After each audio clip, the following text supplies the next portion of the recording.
Hello and welcome to this unit about electricity and magnetism. We're going to start off by looking at electric charge. In this video we're going to look at the fact that there are two kinds of electric charge, that electric charge is both conserved and quantized, and we're going to look at how electric charge is transferred. We'll look at conductors and insulators and how electric charge can be transferred by contact, induction, or polarization. If you'll notice in these two pictures, this sock is being somehow attracted to this shirt the man is wearing. These hairs are being repelled from one another. These materials have become electrically charged. Why? We first need to look at the fact that there are two different kinds of electric charge, positive and negative. Like charges repel and unlike charges attract. These are obviously charged with like charges. These balloons are charged with unlike charges because they are repelling. So a quick review from chemistry. You'll remember that atoms are made out of protons, neutrons, and electrons. Protons have a positive charge, neutrons zero, electrons have a zero charge or a negative charge. And in an atom, protons and neutrons are fixed in the nucleus, but electrons, those can be easily transferred from one atom to another. And when electrons are transferred, we end up with ions or charged atoms.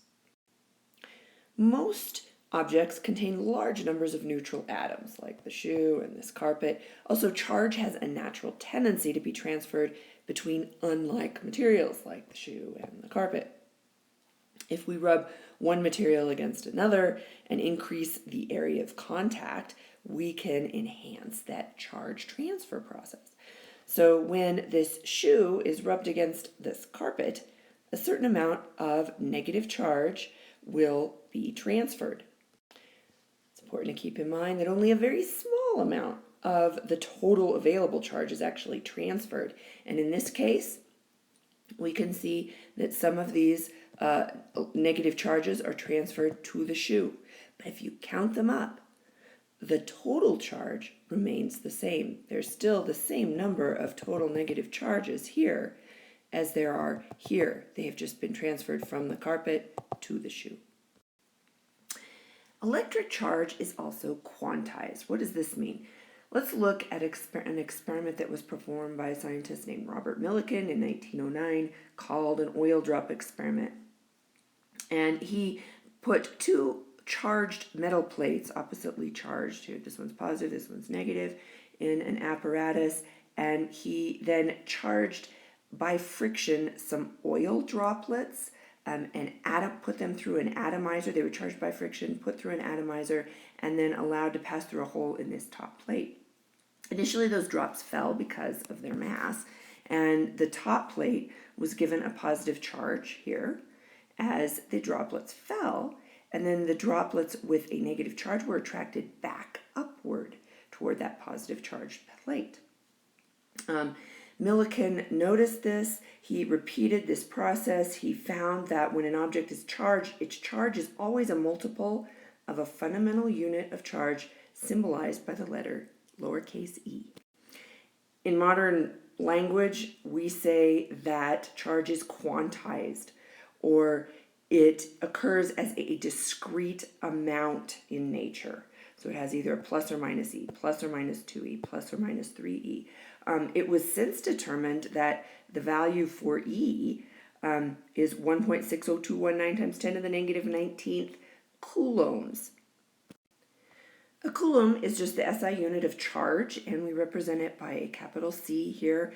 Negative 1.0 coulombs, or a negative 1.0 coulomb, contains 6.2 times 10 to the negative, or 10 to the 18th electrons. That's a lot of electrons. So 1 coulomb actually has a very substantial amount of charge. Here are just some a chart showing the different particles and what their charge is in coulomb compared to their mass. So we can transfer electric charge, and when we talk about transferring electric charge, we need to talk about conductors and insulators. You'll remember conductors are basically materials in which electric charges move freely, metals.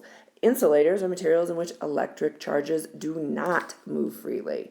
Some examples of those would be glass, like these glass rods, rubber, silk, plastic.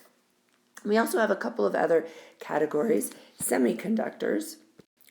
Semiconductors are materials that have electric properties somewhere in between those of conductors and insulators.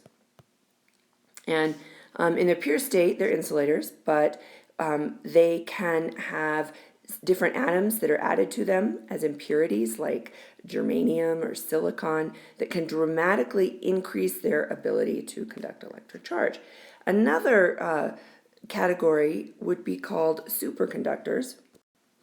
Superconductors are some metals behave this way. They become perfect conductors when they are at or below a certain temperature. So now let's look at how electric charge can be actually transferred. There are three different scenarios we're going to look at. We're going to look at transfer of electric charge by contact, and obviously that's by touching. When two different objects are touching each other, those electrical charges can actually be transferred from one object to the other. Both conductors and insulators can be charged by contact. Another way that electric charge can be transferred is by induction. Induction is just the process of charging a conductor by bringing it close to another charged object and grounding the conductor. So as you notice, only conductors can be charged by induction. Here is an example of that. We have a metal sphere, and here we have a charged rubber rod being brought near to that metal sphere, and when that happens, the charges on the sphere become redistributed. If the sphere is grounded, like this, then some of the electrons are going to travel through that wire to the ground. When that wire is removed, like here, then the sphere ends up with this excess positive charge, and that positive charge will then become evenly distributed on the surface of the sphere when the rod is removed.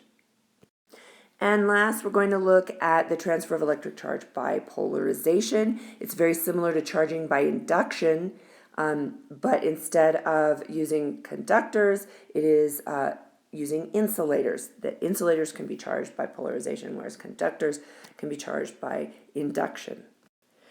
So in most neutral atoms or molecules, the center of the positive charge coincides with the center of the negative charge. And in the presence of a charged object, those centers may shift a little bit, and that ends up giving us more positive charge on one side of a molecule than on the other. That's what polarization is.